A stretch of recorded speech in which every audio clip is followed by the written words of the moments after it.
This is, look, the SAG-AFTRA strike, the WGA stuff. Both of you folks work in the film industry. Script here in North America, Mr. H over in the UK. Both of you guys know the inner workings of this. Your boots on the ground each and every day. The strike is what it is now. Is the WGA's demands, all wonderful? No, they have some issues. Are the studio's demands all wonderful? No, they have some issues. Will they ever meet in the middle? I don't freaking know at this point. But the studios, obviously, there have been some comments about sit home and starve for all we care. Fran Drescher goes out there and just takes a hot one on Bob Iger's face earlier this week, which I'll be honest, I was joking about this the other night. I love Fran Drescher. I hadn't seen her in years. Had no idea she was the president of SAG-AFTRA. And she's out there talking. All I can see is, I need to go watch Dr. Detroit again. That's all I could think about. People like The Nanny, I'm like, no, she was the hooker in Dr. Detroit. I loved her in that. So this is where we are. So script, your thoughts on this. Give everybody kind of a catch everybody up on where we are with this, how this started, how it's progressing, what the two sides are asking for. Your floor, sir. Well, what we're kind of seeing is a little bit of a parallel between the introduction of syndication and the introduction of streaming. What really is down to the case is the fact that it's a new technology that was never thought of in the initial negotiating parts of contracts. Once it did enter in the industry and negotiate, in the first round of negotiations started up about 6 years ago, the AMPTP said it was too uncertain of a technology to be able to warrant any sort of solid new negotiations with regards to residual streaming and distribution. And foolishly, the union leaders at the time acquiesced to that, which I think they shouldn't have. I think they should have taken the existing syndication model and said, let's just, for consistency's sake, let's just use the syndication model onto this. And when we get the data, we can then go from there. Unfortunately, I guess the AMPTP did not want them to do that.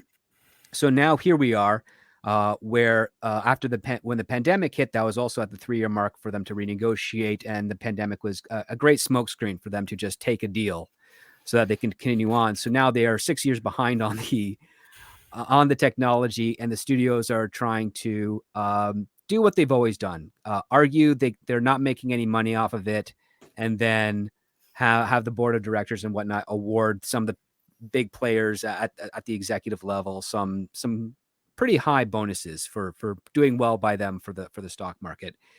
And when the people that make the content with which they invest and distribute learn of some of these little aspects of it, they figure, well, we're not making the money. It's not like they want to make as much money as Bob Iger. It's like, well, we think that there should be a fair adjustment with regards to the work that we put in, because this new model is clearly making enough money for you guys to award yourselves bonuses in addition to your already very lucrative and well-earned salary. And I will say this: when you're a CEO of a company, you have a whole bunch of facets to oversee regarding that company. If the board deems that you're worth whatever you get as a salary, then that's fair. But if you also claim a massive bonus and say, oh, I'm sorry, our pockets are empty, we can't help pay you up, I mean, that should be questioned by anyone reasonable within an industry, even also by the stockholders and board members. Because if you have happy employees that do good work, you want to reward them. And here's the other part too, is that the studios, with regards to their failures over the last few years, have been hiring the worst group of people to work on their stuff, and still trying to say it's a success, and still trying to justify higher pay and whatnot. And you're talking about an industry where on the actor side of things, you've got over 170,000 actors. And on the writer side, I think 20,000 writers. And not all of them are working full time every day of the year. In fact, on the actor side, 85+% of them don't even make the bare minimum in acting gigs to qualify for the benefits of their union, because they've been reducing episode counts, they've been reducing season orders, but they've also been producing more shows that just don't have the legs because the quality's not there. And so you have a whole swath of the industry, the majority of the industry, struggling at a job that they love to do, a job that anyone who can do it should be grateful to have. And they just, all they're really asking for is renegotiation and transparency. That's the principal talking points on these contracts. There's other things that I don't agree with. that you and I, Valiant, have gone over. But primarily it's let's have some transparency. And I don't see a lose-lose situation in the transparency, because that's also part of marketing. If you have a hit show, you want to release the numbers of that so that everybody realizes, oh, this is popular, this is good, let's go watch it. But over the last few years, the numbers have only been aggregated by third-party tabulators that are speculating based on general numbers that they can pull out. And it's really difficult. So yeah, this idea that they want to elicit the partnership of, say, Parrot Analytics to determine residuals on these shows. And Parrot Analytics, quite frankly, look, they do what they do. And if you take it in a bubble for they're measuring social media responses and interest. Terrible. Exactly. I mean, I get that. But from a standpoint, using that as a metric for actual viewership is bogus and ridiculous, and just, I mean, that does not make the SAG-AFTRA and the WGA side look like they're trying to make smart arguments when they use Parrot Analytics. If they'd said, let's use Nielsen, okay.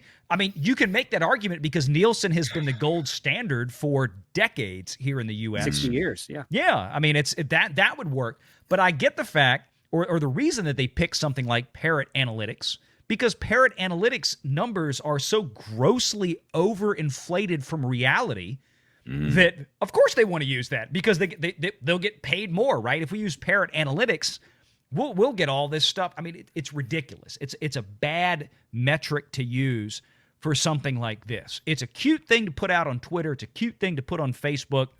And I mean, when Parrot Analytics last year, well, She-Hulk is the most popular show in America right now. No, that's because everybody was on Twitter making fun of it. I mean, that doesn't mean that people are actually watching this thing and enjoying it. I mean, we shouldn't reward showrunners and things like that for making crappy shows. There's showrunners out there that can. Good point. So, for instance, we saw on Twitter, I think it was, what was it? The Direct interviewed one of the writers of She-Hulk who made only like X amount of dollars on their streaming model. Well, this actually did something that confirmed a theory that myself and other talent had for a while, which is that Netflix licensing out shows from studios is technically ripping off the studios. And instead of the studios saying, wait a minute, we're getting ripped off, we should actually have a better model for this, they said, you know what? Let's make our own streaming services and rip off the other people that we would give the residuals to. And that seems to be the case because Disney just confirmed it with the fact that quite possibly the best written episode of She-Hulk of that season by that staff writer, and it was still not very good, yielded him like $300 and change. I mean, I think that's $300 too much, quite frankly, for that one. So do I. But at the I was going to say, Nate, you want to comment on that one? But that's the model they're using because, again, and I spoke with this on my show with earlier today. Sean Gunn talks about how Gilmore Girls is licensed out to Netflix. Warner Brothers gets a huge paycheck from that, and then they have to do the math to distribute the residuals accordingly based on that contract. But the thing is that if Netflix has that deal for, say, 5 years and they pay a lump sum to Warner Brothers, but they're able to retain or even grow their subscriber base because of that show, Netflix has ended up making more money than what they spent, and Warner Brothers is now losing money. And that ends up being the case, like where Netflix is not the advantage. And in reality, NBC Comcast with their Peacock service is the only one that's kind of doing it right, but they also suck because the stuff that they're putting into production is not hitting the trends with audiences in order for it to warrant any real viability. Disney Plus is just doing what Netflix is doing. Max, I would suspect, is also doing the same thing, and I would not be surprised with Paramount Plus either.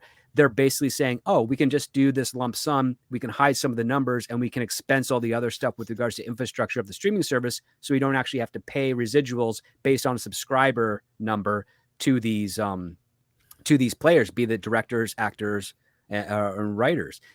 However, if it was a network model and they had commercial ads and that brought in more viewers and also brought in more money, now you actually have a model like, oh, just like syndications, just like networks. We see profits coming in. Okay, that pays for our expenses or overhead, and now we can give out proper residual checks. And one of the reasons why the actors haven't really picked up on this until recently is because in some cases, when they get a residual check, they don't 100% know what it's for. Sometimes it doesn't go directly to them. It goes to their agents or managers, and then they get a check cut, which means that They make more money on network appearances for whatever work they're doing.